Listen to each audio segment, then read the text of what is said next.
RTT au cœur de l'information.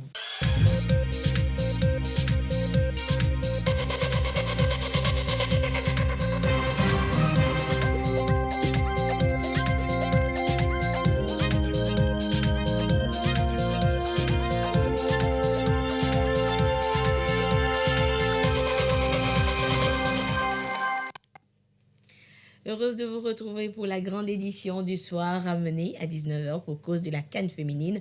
Mesdames, Messieurs, bonsoir et voici les titres de cette édition. Le Togo est engagé dans la lutte contre l'extrémisme violent et pour meilleure efficacité, une stratégie d'action est élaborée et soumise à étude depuis ce matin. Les détails, le contenu de ce document à découvrir dans ce journal. Un changement ou plutôt une mutation est survenue dans l'action publique avec la mise en œuvre du Plan national de développement PND et de la feuille de route gouvernementale. Pourquoi et à quelle fin? C'est ce qu'ont découvert ce mardi les énarques à Lomé. Et puis pour freiner la migration sans cesse galopante, les acteurs religieux sont mis à contribution. Les représentants des églises d'Afrique sont à Lomé pour tabler sur la lutte efficace contre la traite ou l'esclavage moderne. Les détails dans cette édition. Voilà donc pour les titres. Face donc à la montée en puissance de la criminalité transnationale, notamment l'extrémisme violent et le terrorisme, le Togo veut disposer d'une stratégie nationale de prévention et de lutte contre le phénomène. À l'initiative du réseau ouest-africain pour l'édification de la paix WANEP, les parties prenantes au projet ont procédé ce matin à la validation du document de la stratégie, lequel va servir donc de guide dans les actions à mener contre les différents acteurs conformément aux aspirations du gouvernement. Clarisse Aticlet pour des précisions. Les lignes directrices des actions à mener dans le contexte de la lutte contre l'extrémisme violent au Togo sont consignées dans un document. C'est la stratégie nationale de lutte contre le phénomène. En attendant son opérationnalisation, le document est passé au peigne fin afin de favoriser une meilleure compréhension par tous les acteurs de sa mise en œuvre. Enrichi et validé au cours de cette rencontre, le document de la stratégie va guider et renforcer les actions des différents acteurs sous la coordination du comité interministériel de prévention et de lutte contre l'extrémisme violent, CIPLEV. Aujourd'hui, il y a beaucoup de personnes, que ce soit les partenaires ou au plan national et international, qui sont intéressés par la thématique de la prévention de l'extrémisme violent.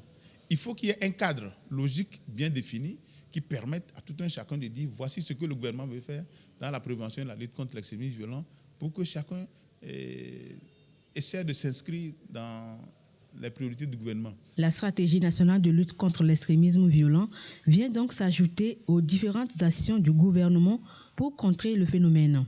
Les forces de défense et de sécurité y jouent déjà une grande partition, saluée ici par le ministre de la Sécurité et de la Protection civile. S'il convient de saluer la disponibilité et le professionnalisme de nos forces de défense et de sécurité qui s'emploient à empêcher les groupes armés terroristes d'infiltrer notre territoire, c'est également l'occasion d'apprécier à leur juste valeur les dispositifs préventifs et de réponse mis en place par le Togo et de renforcer les moyens d'action face à cette menace pressante et imminente. En ce sens, le gouvernement, sous le leadership du chef de l'État, son Excellence M. Faure Essoufou-Gnassingbé, soucieux de préserver la quiétude des populations togolaises et la paix, a pris une série de mesures visant à anticiper et à répondre efficacement à la menace extrémiste et terroriste. Ces mesures innovantes et multisectorielles visent à concilier les approches sécuritaires et de développement en alliant à la fois des mesures opérationnelles, sécuritaires, institutionnelles et légales et des mesures plus souples et plus endogènes. WANEP Togo accompagne la mise en place de la stratégie. Elle bénéficie également du soutien financier de l'ambassade des États-Unis d'Amérique, du PNUD et bien d'autres partenaires qui veulent mener contre l'extrémisme violent et le terrorisme une lutte commune. Et toujours pour une meilleure sécurité, le Togo vient justement de se doter d'une cellule d'analyse des risques logée dans les locaux du comité interministériel de prévention et de lutte contre l'extrémisme violent à Lomé. La cellule d'analyse des risques permettra aux experts analystes du Togo d'échanger des informations avec les experts d'autres pays sur d'éventuelles menaces d'extrémisme violent ou de terrorisme. Nous retrouvons Clarisse Aticlet pour des précisions. Depuis cette salle, le Togo va recevoir des renseignements d'autres pays sur d'éventuelles menaces d'extrémisme violent ou de terrorisme. Les données reçues seront analysées par des experts. Le pays pourra alors prendre des dispositions qui s'imposent. La cellule d'analyse des risques est donc ouverte au Togo. C'est un projet mis en œuvre par l'Agence européenne de garde frontières et de garde-côtes Frontex. C'est avec l'échange d'informations sur un niveau opérationnel et stratégique qu'on arrive ensemble à faire une meilleure collecte de données. C'est avec cette collecte de données qu'on peut connaître la nature des menaces qui font face à notre région en Afrique de l'Ouest. Ça aidera les collègues au Togo à avoir une meilleure réponse aux menaces transfrontalières. La cellule d'analyse des risques de Lomé est la 7e ouverte dans la sous-région. Un outil qui va renforcer la sécurité dans la sous-région et lutter efficacement contre les trafics internationaux illicites, les réseaux criminels transfrontaliers et le terrorisme. Une initiative dotée d'un budget de plus de 2,5 milliards de francs CFA avec plusieurs autres actions multi-pays et régionales du programme global contre les trafics illicites, dont le but est de lutter contre la criminalité organisée et transnationale et entraver les trafics illicites en promouvant en même temps la coopération policière et judiciaire internationale. Le Togo pourra désormais partager des renseignements avec l'agence Frontex et aussi avec la communauté AFIC avec laquelle il est disposé à coopérer. Les défis de sécurité dans le secteur des crimes organisés transfrontaliers auxquels sont confrontés nos États imposent de développer une dynamique de renforcement des liens de coopération et d'entraide afin d'envisager ensemble les moyens d'une riposte concertée, efficace et efficiente. En effet, grâce aux évaluations des risques à nos frontières, la cellule d'analyse des risques pourra apporter une plus-value en termes d'anticipation dans la prise de décision visant à enrayer d'éventuelles menaces ou minimiser leurs impacts. En ce sens, le Togo sait compter sur le soutien de l'agence Frontex et de la communauté AFIC, avec laquelle il n'hésitera pas à partager des renseignements. Attaques terroristes, trafic de drogue, d'armes et d'êtres humains, la piraterie maritime et le blanchiment de capitaux sont de réelles préoccupations pour les pays. La cellule d'analyse des risques va contribuer à définir des réponses communes et efficaces face aux infractions transfrontalières. Ce constat sur un autre phénomène à présent. Ces dernières années, la migration a pris de l'ampleur de 2,5 millions de migrants en 1990. Ils étaient plus de 5 millions en 2017. La consultation de toutes les églises d'Afrique, CETA, veut justement lutter contre la traite des personnes. La CETA travaille en collaboration avec les acteurs religieux des régions d'Afrique pour une lutte coordonnée contre le phénomène. Christine Petit-Caloudet pour des précisions. À la recherche du mieux-être, jeunes, adultes et même des migrants prennent le risque de quitter leur terre natale. La plupart migrent de façon irrégulière. Les survivants, une fois à destination, réalisent que le meilleur n'est pas ailleurs. A modern slavery is when people are being, in a way, avant de partir, c'est que les gens ont reçu une promesse. Ils auront un bon travail, mais dès qu'ils arrivent à destination, ils se rendent à l'évidence qu'ils ne gagnent même pas le tiers de ce qui leur a été promis. Ils sont là comme en esclavage parce qu'ils travaillent plus qu'ils doivent le faire et ils reçoivent peu.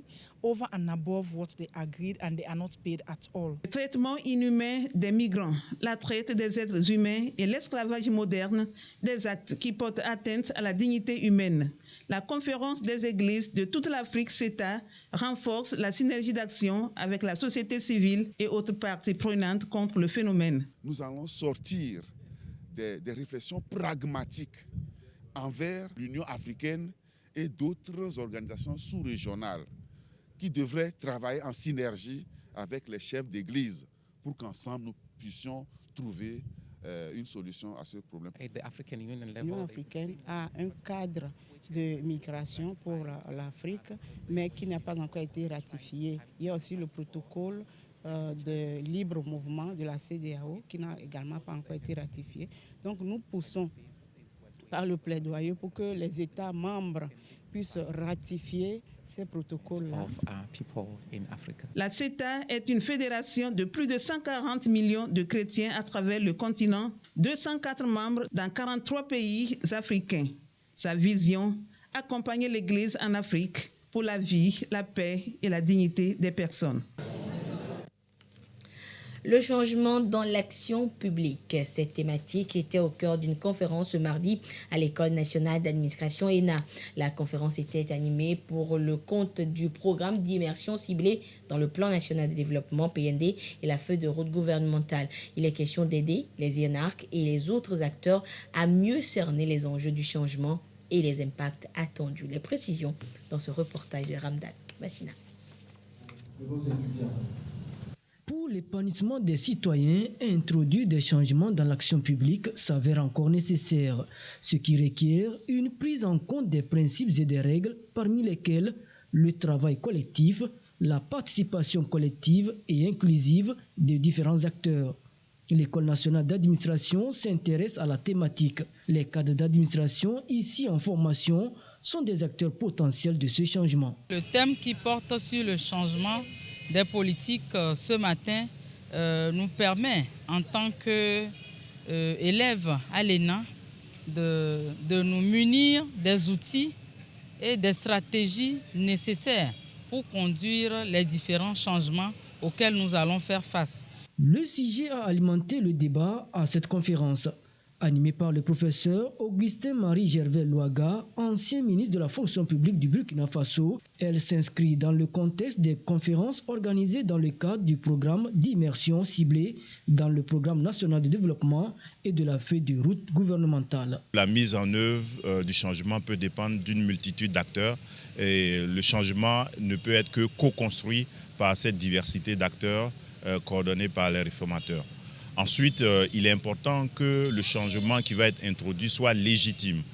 Légitime du point de vue moral, en ce sens qu'il y a des changements qui sont acceptables, d'autres qui sont moins acceptés et qui doivent être jugés par les bénéficiaires en termes parfois de critères d'ordre moral, d'ordre éthique. Ensuite, il faut que le changement soit un changement pragmatique, en ce sens que il ne peut être mis en œuvre que s'il est accepté par la diversité des acteurs. L'École nationale d'administration du Togo, véritable terreau des cadres de l'administration publique. Ces derniers peuvent compter sur les différentes réformes introduites au Togo pour insuffler un nouvel élan de développement au pays.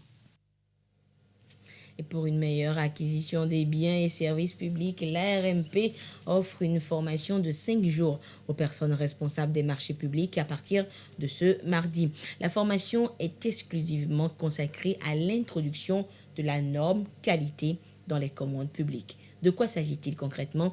Marie-Thérèse Nabédé et Abidé Niazimbe nous en parlent. 30 agents de service des marchés publics formés sur les normes de qualité dans la passation et l'exécution de la commande publique. Une initiative de l'autorité de régulation des marchés publics, ARMP. L'objectif est d'assurer des achats publics durables et des services et ouvrages publics de qualité.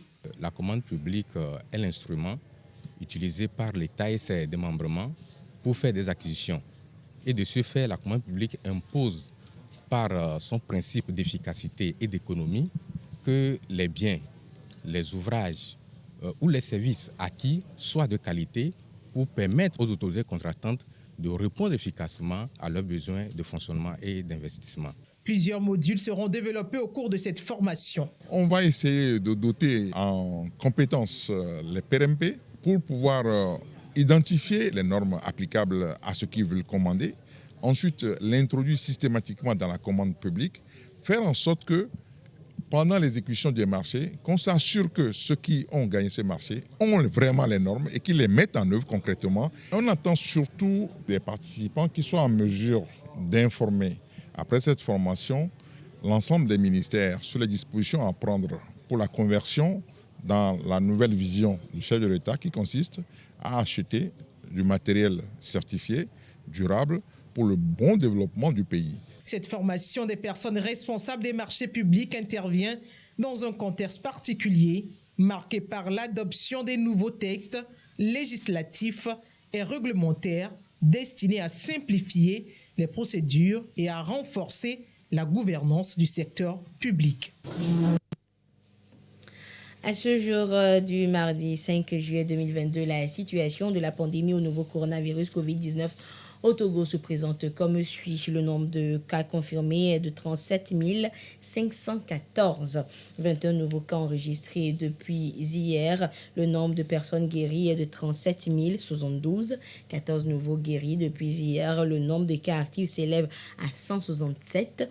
Le nombre de décès de 275. Un communiqué signé par le ministre en charge de la Santé, professeur Moustapha Mijiawa.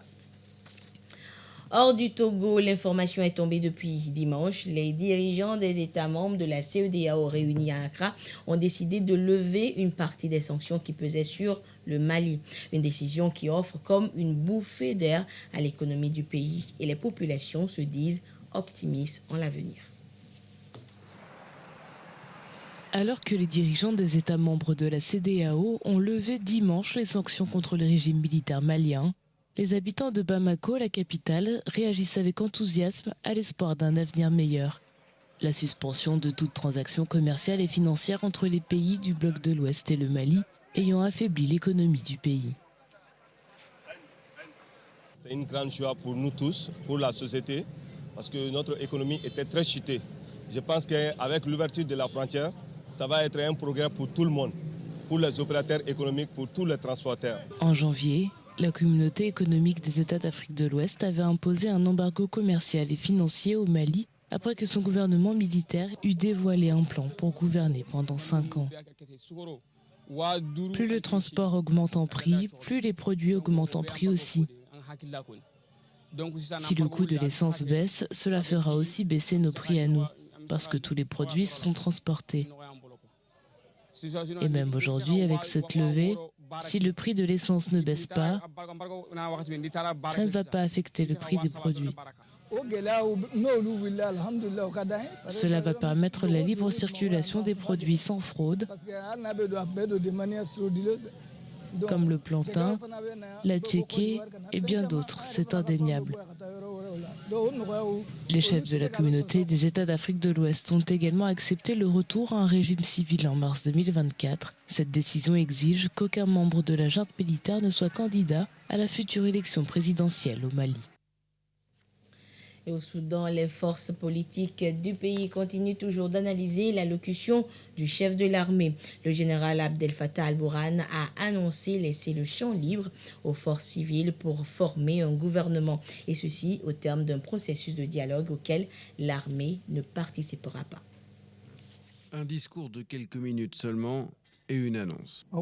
Nous avons acté la non-participation de l'institution militaire aux négociations actuelles, qui sont facilitées par le mécanisme tripartite, afin de laisser la place aux forces politiques et révolutionnaires et aux autres factions nationales pour former un gouvernement civil aux compétences nationales indépendantes.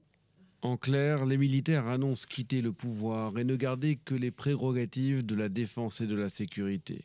Ils confient aux civils le soin de former un gouvernement. Dans le centre de Khartoum, où des manifestants occupent le terrain depuis 6 jours, l'allocution est accueillie avec circonspection. Et même avant le discours, beaucoup affirmaient ici qu'ils ne faisaient pas confiance au chef militaire. Ce sit-in continue, il est illimité, les gens vont continuer à venir. On ne partira que si les comités de résistance nous disent de lever le camp. Ces comités, alliés aux forces pour la liberté et le changement, la colonne vertébrale du gouvernement de civils limogé lors du putsch des militaires, planchaient lundi soir sur une réponse à donner. Il y a urgence car le pays se trouve dans une situation économique très difficile. La communauté internationale a coupé le robinet de l'aide pour forcer les militaires à lâcher le pouvoir et l'inflation atteint plus de 200%. Le revirement des généraux intervient 5 jours après une manifestation violemment réprimée, portant le bilan à plus d'une centaine de morts, depuis le putsch du mois d'octobre dernier. En page nationale, la police a mis la main sur 9 présumés malfrats appartenant à un réseau de braqueurs qui opèrent dans la ville de Lomé et de 16 environs. Le récit des faits au micro de Edwige Atakpa Bassami. Le 25 juin 2022, aux environs de 17 h, un citoyen qui venait de rentrer chez lui à bord de son véhicule a été attaqué par un individu cagoulé qui l'attendait dans la maison. L'individu était armé de pistolets de fabrication artisanale. Des ouvriers sur un chantier contigu à la maison de la victime ayant vu la scène ont alerté les voisins qui ont réagi promptement et ont réussi à immobiliser le malfaiteur. Saisi, la police nationale s'est transportée immédiatement sur les lieux pour prendre en compte le malfaiteur et saisir l'arme. Son interrogatoire a permis d'avoir des informations utiles pour la suite de l'enquête. Ainsi, le nommé Doji, un de ses complices, a été interpellé à son domicile à Medenta, dans le canton de Legbasto, et 4 autres personnes de nationalité nigériane, citées comme étant des fournisseurs d'armes, seront interpellées plus tard à leur domicile à Baguida. La suite de l'enquête a permis d'arrêter 2 autres membres du réseau en possession d'un second pistolet au quartier Avinato à Legbasito. En effet, c'est le nommé Nwege Success qui a fait venir les armes du Nigeria et les a confiées au nommé Mahou Nestor, qui se fait chef de ce réseau. Ces braqueurs agissant séparément ou parfois ensemble selon l'objectif comptent plusieurs actes à leur actif. À Adamawa, dans la nuit du 25 au 26 mai 2021, ils ont ligoté une femme sous la menace d'un pistolet et sont repartis avec ses bijoux et 3 tablettes. À Baguida, dans la nuit du 21 au 22 octobre 2021, ils ont fait irruption dans une maison munie d'un pistolet pour braquer une femme en absence de son mari. Toujours à Baguida, dans la nuit du 29 au 30 mai 2022, une dame a été tenue au respect dans sa maison par les mêmes individus armés de pistolets qui sont repartis avec une somme d'argent et ses effets.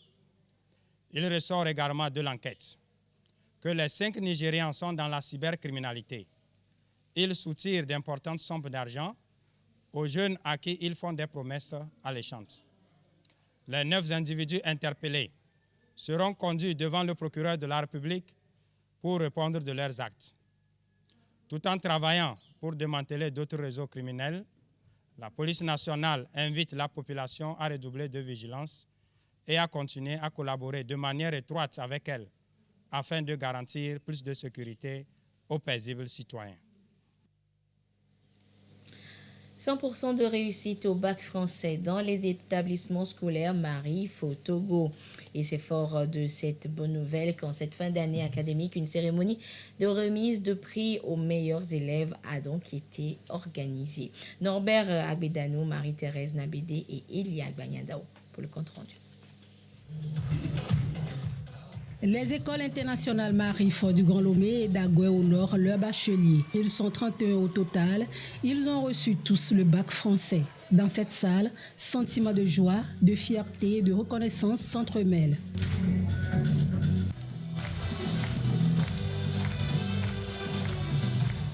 Parmi les admis, Joachim Niamedigou, 16 ans, il arrache la première place, mention très bien. On a fait 100%, je suis très content de ma réussite, de celle de tous mes camarades. C'est un sentiment de fierté, de joie, de voir que tous nos efforts ont payé. On rend grâce à Dieu pour tous ces bienfaits. Nos enfants, on les a vus se battre durant toute l'année scolaire, c'était pas facile, mais bon, à la fin, le travail, ça paie toujours. L'école Marie-F, c'est une très bonne école. L'encadrement, les professeurs, ils sont très bien. Donc c'est ça qui explique le taux de réussite. Les responsables de ces écoles sont satisfaits de l'encadrement et du résultat. Pour avoir un bon pourcentage du succès, il faut la discipline. Nous avons été très rigoureux du début jusqu'à la fin. Et nous avons eu également des élèves qui sont réceptifs au conseil. Donc ils écoutent et chaque fois, nous prodiguons des conseils du début jusqu'à la fin. Chaque fois qu'ils n'ont pas compris, les enseignants ont été disponibles également.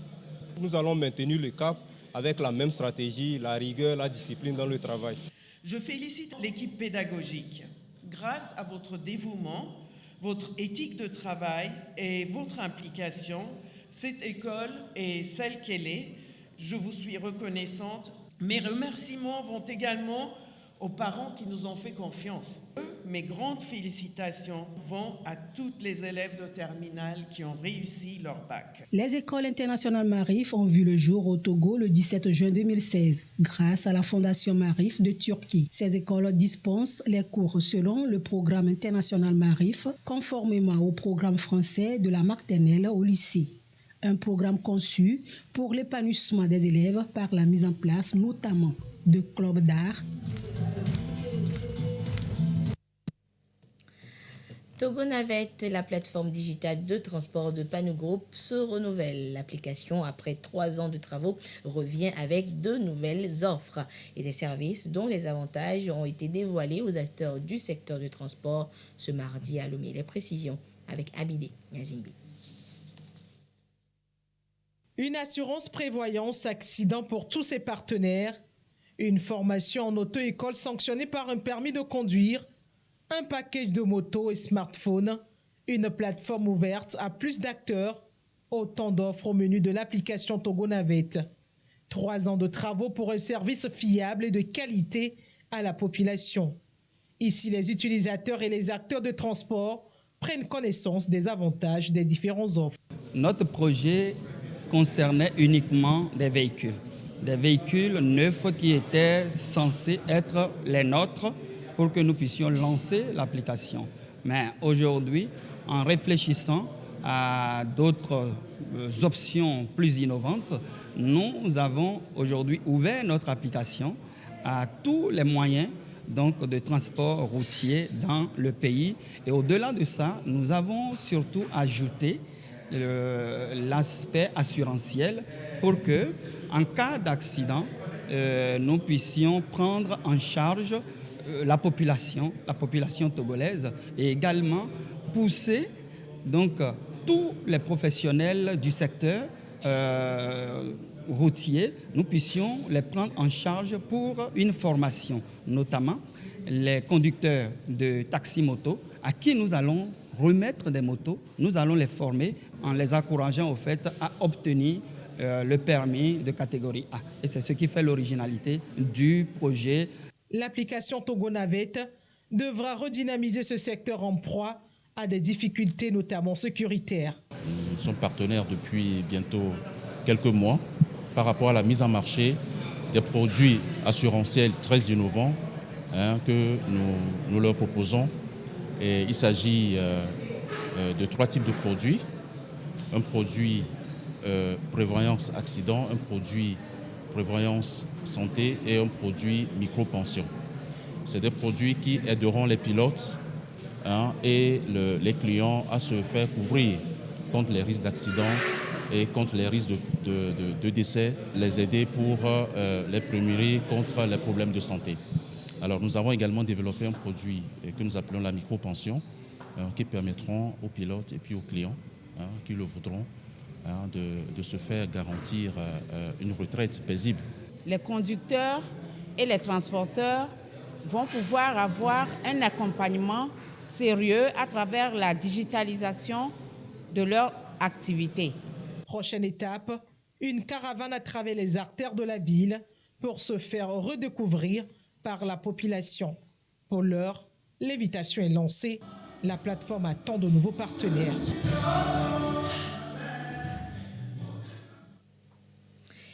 Le président de la commission technique de gestion et de suivi de l'aide de l'État à la presse invite les responsables des organisations professionnelles de la presse, de même que ceux des sociétés de presse qui ont postulé au bénéfice de l'aide de l'État à la presse au titre de l'exercice 2021 à une réunion d'information demain mercredi 6 juillet 2022 au siège de la Haute Autorité de l'Audiovisuel et de la Communication HAC à 10h.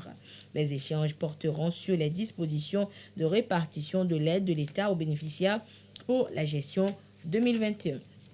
Le président les remercie, le président de la commission technique donc les remercie de bien vouloir se conformer aux dispositions adéquates édictées dans le cadre de la lutte contre la COVID-19 et l'accès aux bâtiments administratifs. Et voilà, c'est sur ce communiqué donc du président de la commission technique de gestion et de suivi de l'aide de l'État à la presse que se referme cette édition. Merci de votre fidélité à la télévision togolaise. Excellente suite dans le programme. Au revoir.